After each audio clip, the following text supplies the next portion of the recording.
कब देखो जो उसने पकड़ा हुआ है, उसके बगल वाला आदमी उसमें कुछ डाल रहा है पर उसको पता नहीं है। फिर वे उसे सारी शराब पीने के लिए मना लेते हैं और वो पी जाती है। उसके बाद वो WC में जाना चाहती है लेकिन उसे थोड़ा चक्कर आ रहा है। कात्या घर जाना चाहती है क्योंकि उसे नशा होने लगता है और तीनों आदमी अपने असली रूप में आ जाते हैं, हवस में पागल हो जाते हैं और उसे बेडरूम में खींचने लगे और गंदी हरकत करने लगते हैं। कात्या बड़ी दुखी हुई क्योंकि वो घर नहीं जा सकी। जाने से पहले एक आदमी ने उसके बैग में पैसे भी डाल दिए। इन बदमाशों की नजर में पैसा सब कुछ खरीद सकता है, लेकिन कात्या को वो पैसा नहीं लेना था। जब वो बाहर जाती है तो सारे पैसे फेंक देती है। वो दुखी है और घर आती है। पोती को रोते देखा। दादाजी इवान उसे शांत करने के लिए आते हैं, लेकिन वो उसके पैर पर चोट के निशान देखता है। उससे पूछने के बाद वो सब कुछ पता लग जाता है। इवान बहुत गुस्से में है। वो कुल्हाड़ी लेता है और उन लोगों को ढूंढना शुरू करता है, लेकिन रास्ते में उसे पुलिस ने हिरासत पकड़ लेती है। इवान रोते हुए उन्हें बताता है। पुलिस की गाड़ी जल्दी आ जाती है। उनके पास हथियार हैं। मुख्य पुलिस ने अपना कोट उतार दिया, बंदूक के साथ घर में जाता है। वो कुछ नहीं कहता। सारे बदमाश तुरंत डर जाते हैं। उन्होंने कबूल किया कि उन्होंने क्या किया।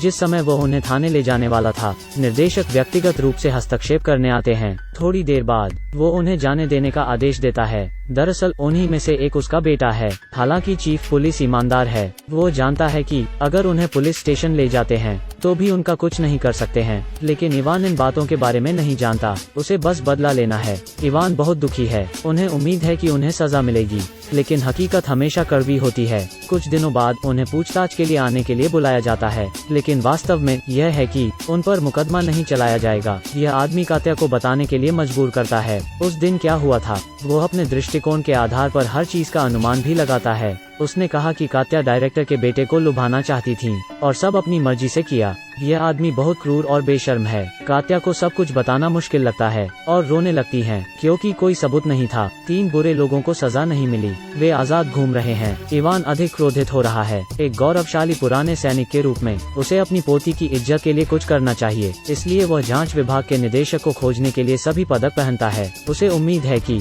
उन्हें सजा मिलेगी, लेकिन निराशा हाथ लगती है। इस आदमी ने कहा कि पर्याप्त सबूत नहीं थे, अब कोई रास्ता नहीं बचा है। हालात देखकर इवान गुस्से में बाहर चला जाता है। उसे अपनी पोती का बदला लेने के लिए अपने तरीके का इस्तेमाल करना चाहिए। 3 बुरे लोगों ने उसकी जिंदगी खराब कर दी, लेकिन उनमें से एक डायरेक्टर का बेटा था, इसलिए उन्हें सजा नहीं मिली। उसका दादा एक सेवानिवृत्त शूटर थे। वो इस बात को सहन नहीं कर सका। अगर कानून कुछ नहीं कर सकता, वो इसे खुद अंजाम देगा। इवान घर आया और जानता था कि कात्या की चाची छुट्टी पर जाना चाहती थी। उसने उसे अपने घर पर नजर रखने के लिए कहा। इवान उसके घर जांच करने आया था। उसी समय उसने देखा कि उसका घर उन बदमाशों के कमरे के सामने था। उनके अनुभव से लगता है यह शूट करने के लिए सबसे अच्छी जगह थी। उसको योजना सूझी। इवान प्रॉपर्टी डीलर पता लगाता है और अपना पुराना घर बेच देता है और कुछ पैसे जुटाता है। फिर वो अपनी पोती को एक जगह ले गया। खिलौना बंदूक की दुकान देखकर उसने बंदूक को छुआ और उससे पूछा अगर उसके पास असली बंदूक होती। यह सुनकर दुकानदार मुस्कुराया, क्या आप खेल के कारण पागल हैं? परंतु फिर इवान की गंभीरता को देखने के बाद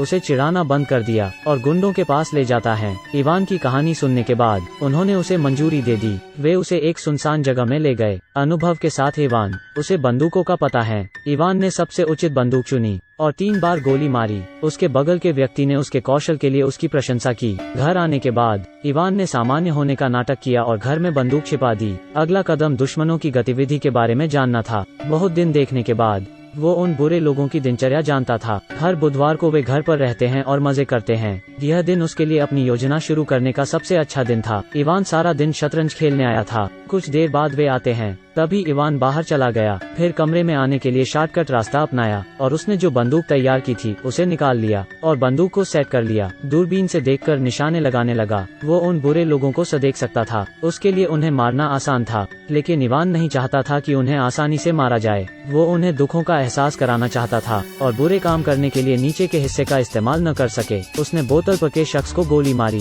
उसके 2 जांघों के बीच शराब की। अचानक एक बड़ी आवाज आई। हर जगह खून था। उसके दोस्त डर गए थे। इस तरह के लोगों के लिए यह सबसे अच्छी सजा है। एक पत्थर ने 2 पंछी मार दिए। उसकी सिर्फ बोतल नहीं टूटी, साथ ही अपनी अगली पीढ़ी को खराब कर दिया। फिर उसने जमीन गोली उठा ली। उसने हमेशा की तरह सादा होने का नाटक किया, मानो वो दूर नहीं गया था। एम्बुलेंस आ गई। चारों ओर भीड़ थी। बदमाशों के हालात देखकर सब खुश हो रहे थे। अगले बुधवार दूसरे आदमी को सबक सीखने का था। पिछली बार की तरह वो सामने वाले कमरे में आ गया और शांति से इंतजार करने लगा। अंत में एक बदमाश कार में सवार हो गया। इवान पेट्रोल की टंकी पर गोली चला देता है। शॉट, कार में विस्फोट हो गया।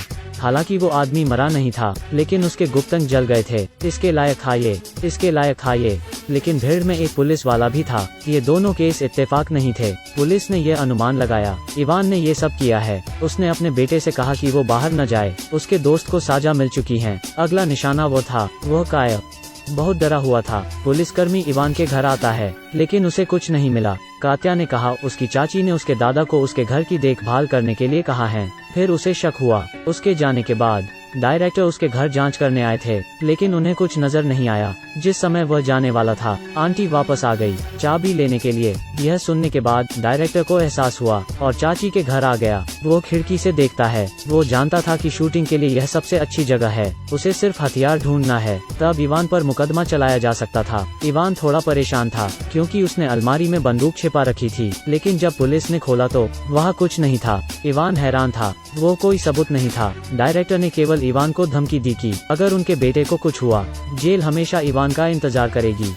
इवान शांत था और उससे कहा, आपका बेटा खतरे में था। डायरेक्टर घर आ गया, लेकिन उसने जो भी किया किसी ने उसका जवाब नहीं दिया। वह चिंतित था। उसने दरवाजा खोलने के लिए बंदूक निकाली। नतीजतन उसे पेट दर्द पर गोली लग गई थी। दरअसल अंदर उसका बेटा डरा हुआ था। उसने सोचा कि इवान आ रहा था, तो उसने गोली मार दी, लेकिन इवान को बंदूक नहीं मिली। नीचे जाने के बाद पुलिस ने उसे बुलाया। उसे एहसास हुआ कि बंदूक उसने ली थी। यह स्पष्ट था कि वो उसे पकड़ना नहीं चाहता था। उसने अभी अभी बंदूक ली है और उससे पूछें कि क्या ऐसा करना उचित था। इवान ने कहा कि हत्या को उच्च कीमत चुकानी होगी, लेकिन भ्रष्ट अधिकारियों के बिना। डिस्चार्ज सैनिक का एक और कारनामा। बंदूक उठाने का मौका नहीं मिला। युद्ध की जीत लोगों की मुक्ति का प्रतिनिधित्व नहीं करती। किसी भी समय आम लोगों को लड़ने के लिए हथियार उठाने की जरूरत नहीं है। हर जगह है जहाँ सच्चाई का उत्थान संभव है। यही है सच्ची आजादी।